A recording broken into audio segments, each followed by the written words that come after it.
Hello and welcome everyone to my channel, Teatime and Spells. My name is Mellissa, and in today's video we're gonna have just a nice chill video and work on a diamond painting kit that I've been doing, Dragon Artist by Nene Thomas. I'm almost done. I'm working on just the last 2 rows here, and then I will be complete with this kit. This kit, I believe I started like April 12th, I want to say off the top of my head, and I'm looking forward to getting this complete. And the next few sections are a lot of kind of color blocking. There is some confetti kind of here, but a lot of the confetti isn't going to be until more towards the end of my painting, because I like to work from the top down, from right to left. So the last few sections are going to be kind of confetti heavy because it deals with a lot of like flowers and books. So, and I thought it would just be a nice chill session where we could just kind of talk, and I can kind of tell you anything fun and eventful that's happened in the past week. I do apologize, my voice is a little bit raw. I have been kind of getting over a cold or allergies, or maybe a combination of both. It's rather dreary outside and the rains come, and yeah, just not feeling 100%. So I thought, you know what, I just want to relax with some diamond painting, maybe chat with you guys. I've got a nice cup of hot blackberry tea today, which has been feeling great on my throat. So if you have a project that you would like to work on and just listen in the background, then grab that, grab yourself a cup of tea, and let's get started.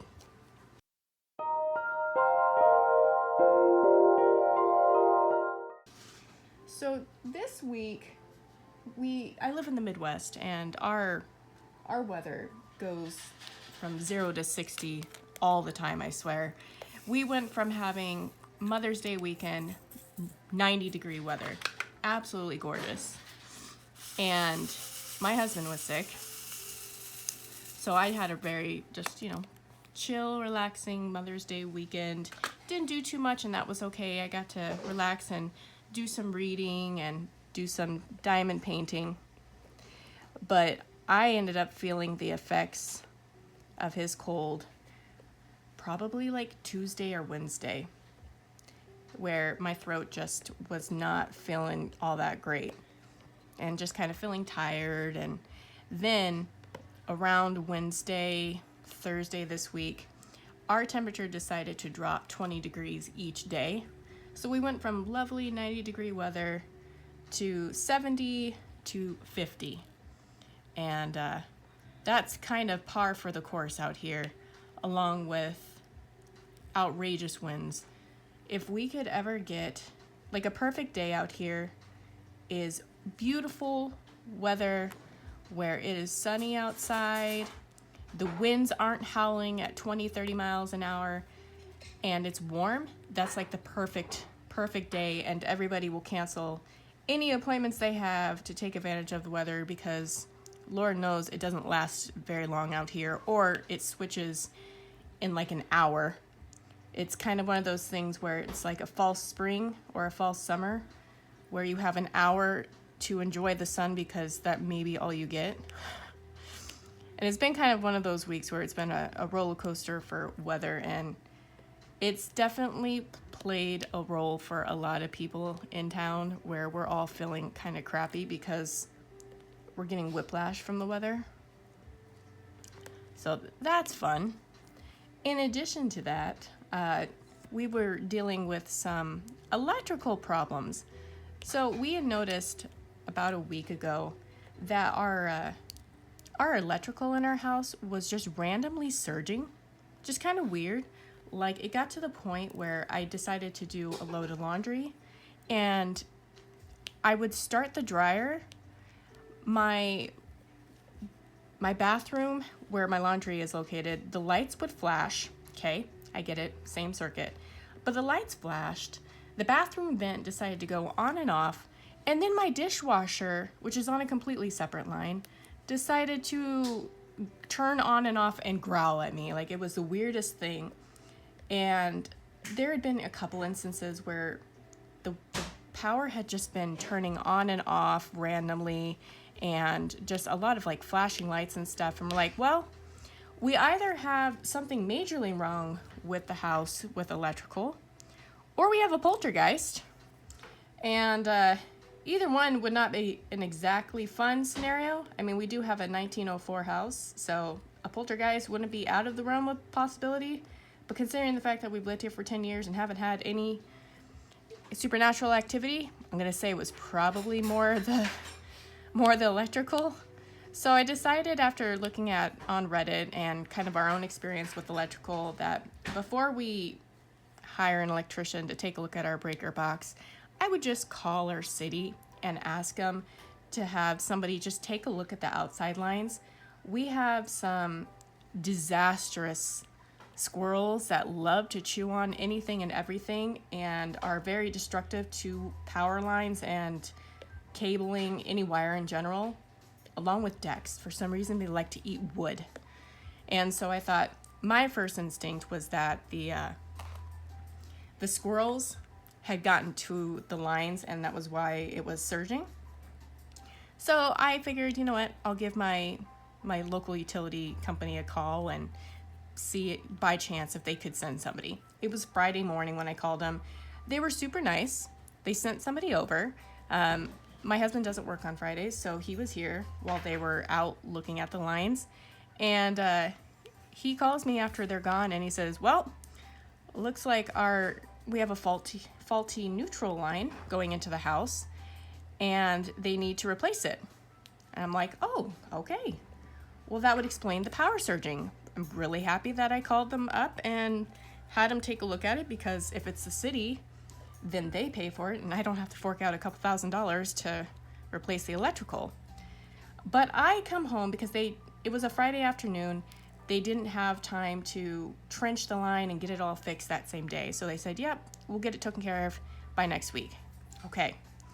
I come home to the most janky setup ever, I swear. It looked like somebody had tried to steal our electricity. We had the box to our house, like, let's say this was my house. The box to our house leading into the house was right here.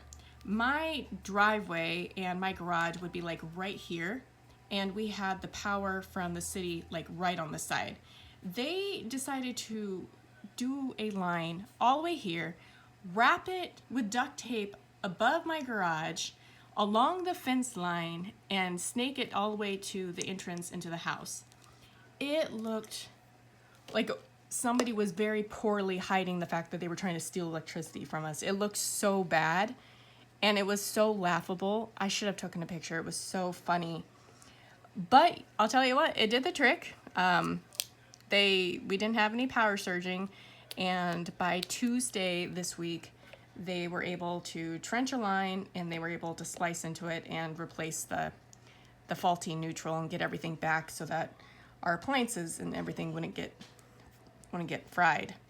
So may not be the most nice looking way or method to take care of the problem, but it took care of it, and in the end, that's all that really matters, is the fact that my electrical was no longer spazzing out, and I didn't have to worry about waking up to like an electrical fire or anything, which is a serious problem, especially in the area that I live in, because we have a lot of older style houses in this area, and electrical fires are kind of common. In fact, when we had to do a remodel for our house, we needed to replace and renovate our upstairs bathroom, and that was a mess, because we found out when we ripped everything out that not only was the plumbing needing to be replaced, which is what we originally wanted to do, but when we tore open the walls, we saw scorch marks from previous electrical instances where there were sparks. So we had to replace all the electrical in the bathroom, along with like structural integrity and everything like that. And we had actually had a neighbor just like kitty corner from us who had an electrical fire that went wrong due to running several space heaters on the same line. And in the middle of winter, it gets cold out here, so I get the space heaters, but you have to be really, really careful, especially with older houses, because they are very prone to being overloaded. And unfortunately, they ended up losing their house. I mean, it's in pretty bad shape. It hasn't been demoed yet, but it's been a couple years. They lost 3 or 4 of their pets in the house fire. They made it out alive, thank goodness, but unfortunately the pets did not survive. And yeah, so it's kind of an ongoing fear of mine about electrical, and we've been slowly upgrading our house's electrical as we go. I mean, as long, because we have old knob and tube wiring, which is like the old school way of doing things.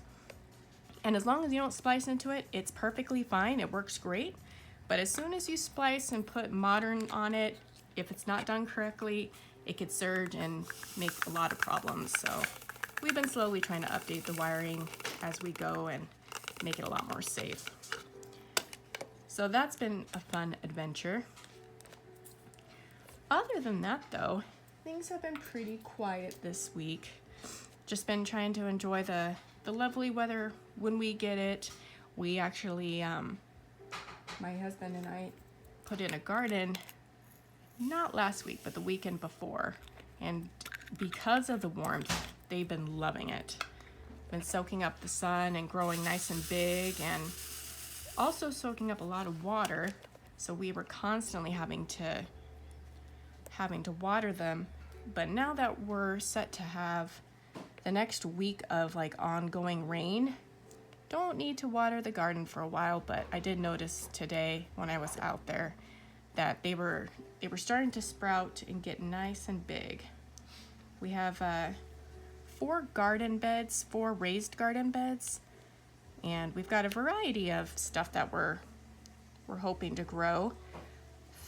Lots of veggies, things like peppers and tomatoes. Although my tomatoes aren't looking the greatest, I'm hoping that after some nice warm weather and lots of rain, they might sprout up. But we've got a few different tomato plants. We got some peppers. I'm trying my hand at broccoli and cauliflower, and I'm hoping the bugs don't get to it this year, because I have tried before in years past, and they'll get nice and big and bushy, and then I don't know if it's moths or slugs or whatnot, but some pest munches on it to the point where there's just nothing left. And I'm hoping with it being a garden bed this year that I might be able to avoid that problem. Another pest that we have a lot of problems with are bunnies. So the raised garden bed is about 2.5 feet off the ground. So hopefully tall enough that the bunnies can't jump into it. Although we do have some wire, not barbed wire, but like chicken fence kind of wiring that we are planning on stapling to the outside of the garden beds to prevent any other type of pests as well. Like I'm sure my squirrels are gonna want some of the goodies that are in the gardens too. So I've got the broccoli and the cauliflower. I'm growing some kale because we hope to adopt a bearded dragon here in the nearish future. We used to have one, and he was a lovable little dragon. We miss him. Unfortunately, he did get cancer and passed away. It's been about a year now, and we're kind of ready now, after a bit of mourning period, to maybe get a new addition to the family. So kind of reaching out to a couple places to see about adopting here. So we wanted to get a nice head start and then get some good greens for the dragon that they could eat. So things like kale, some of like the bell peppers, we got some carrots growing, and then also some herbs and stuff like cilantro, because I know beardies like cilantro. And then I also wanted some general herbs in my garden for cooking in general, like dill and I wanted like mint, so I can try my hand at making some of my own tea. Another thing I would like to do is grow dandelions. Now, I have to be really careful. Dragons love dandelions. However, for the majority of the public, dandelions are classified as a weed, and they're the very first thing that get sprayed with pesticide. And I have to be really careful that the dandelions that we grow don't have any interaction to the outside. So I'll probably have to do them indoors because I don't want like the dandelion seeds from sprayed dandelions outside getting into the ones that I would feed the dragon, because I don't want to accidentally poison the dragon.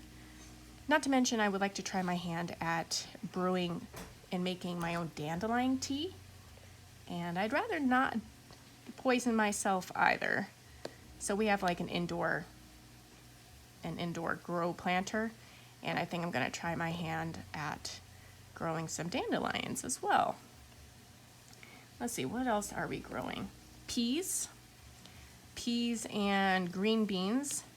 My son loves just eating them raw, and I enjoy them too. I enjoy eating them both cooked and raw. So we've got some peas and green beans that we're growing. We have 3 different types of melons. My husband loves melons, so we're growing watermelon, cantaloupe, and I believe honeydew. And those take a lot of water, so I'm sure they're gonna be super happy with all the rain that we're getting in the forecast here for the next week. In addition to that, we're growing squash, so yellow squash, green zucchini, and cucumbers. Now, cucumbers are another one that require a lot of water, and despite the fact that we've been giving them lots of water, my cucumbers don't look the healthiest.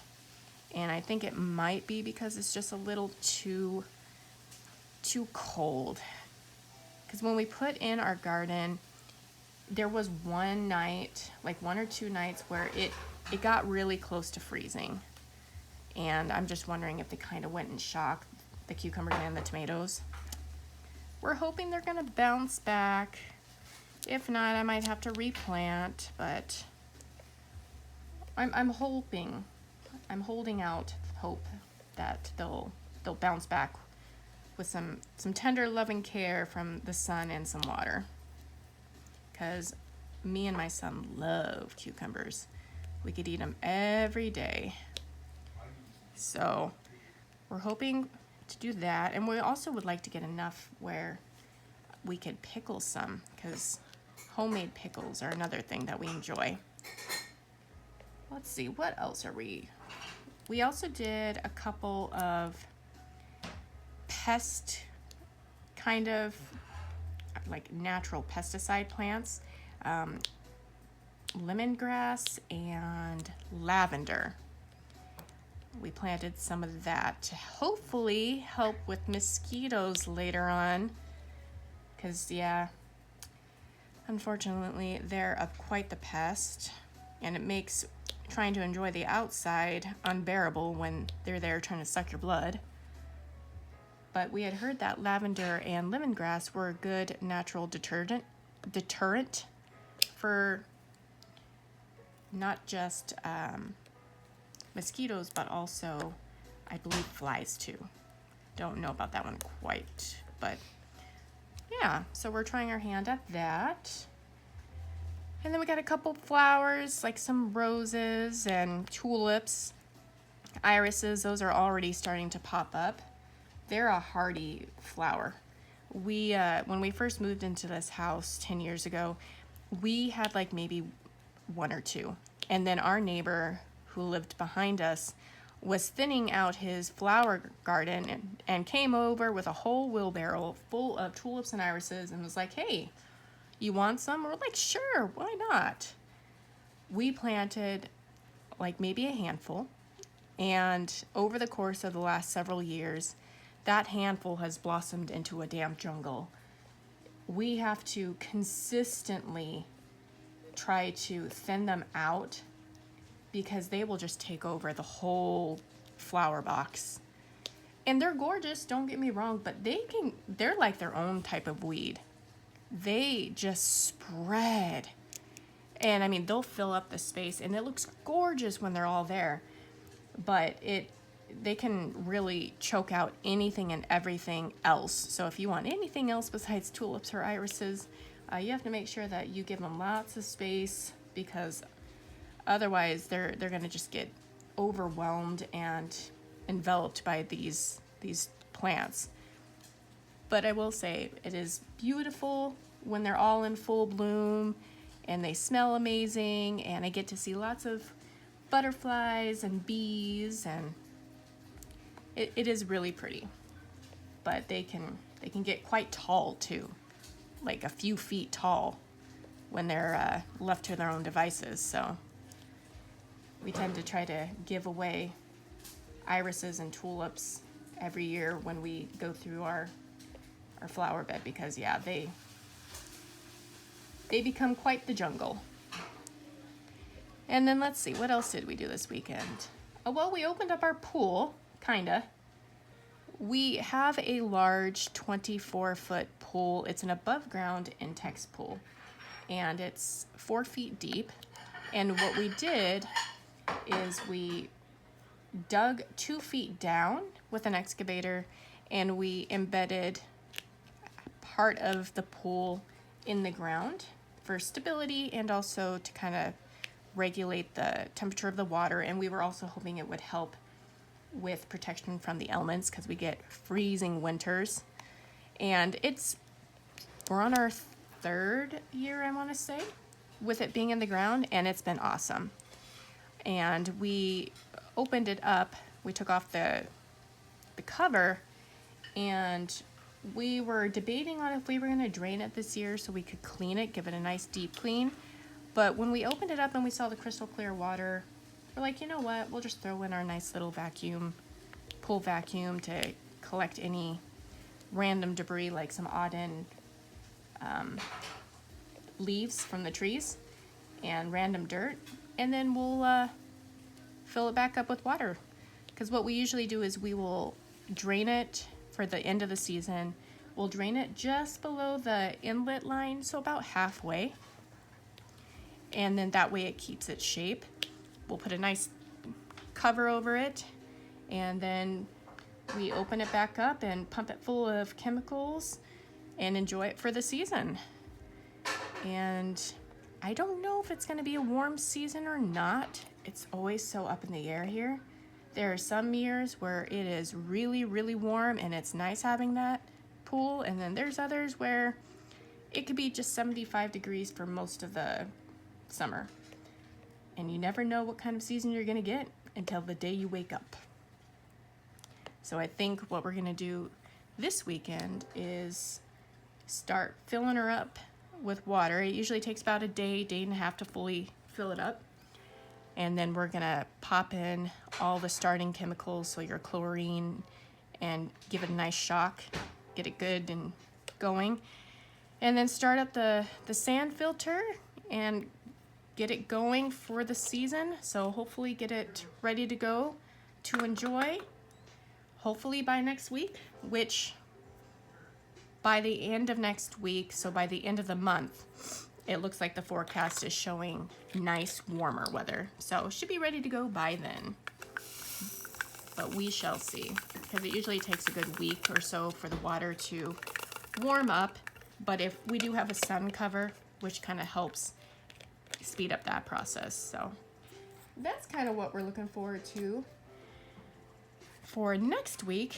And then I think the plan this week is just to get some backyard projects taken care of, do a little bit of cleaning up, and maybe get our backyard furniture out as well, since we got nice weather on the horizon. Get it prepped and ready to go for Memorial Day weekend, because that's coming up.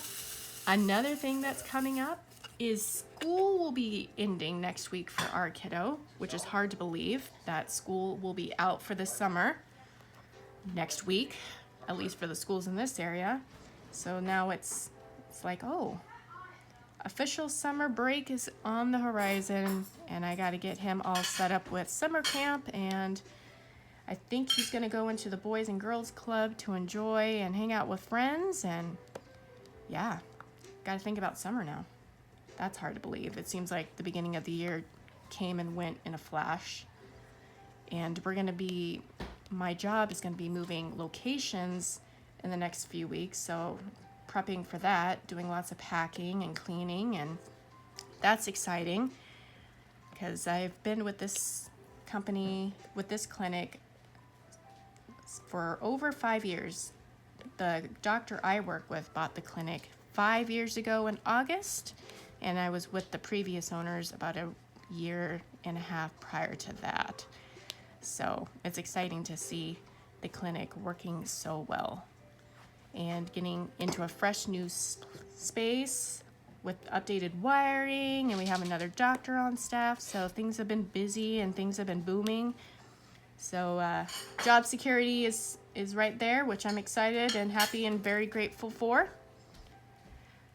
So yeah, and then I got an upcoming trip in August to visit some family in California, so that'll be fun and exciting. And yeah, lots of plans for the summer. Pretty excited about that. As for my channel, some of the plans I've got is I want to finish this diamond painting that I'm working on, Dragon Artist. Ideally, I'd like to get it done this weekend. It's Friday the 16th. I would like to get it done by Sunday. And then this coming week, I would like to kit up and start Dragon and Books, that cute littler partial that I got from Diamond Art Club. That one looks really cute, and that one looks like it would be a lot of fun. And also kind of a quicker one, a nice little bite-sized bite to kind of take a break from bigger ones. And then the next one I would like to do after that will be Teatime Spell by Chris Bug, which I'm so super looking forward to doing that one. And that one's a nice larger one. It's also a round, and I'm looking forward to swapping it out, take a break from squares and doing a nice round as well. So I want to do that. And then I got a couple of ideas for like maybe doing a tutorial series on how to diamond paint, some of the comparisons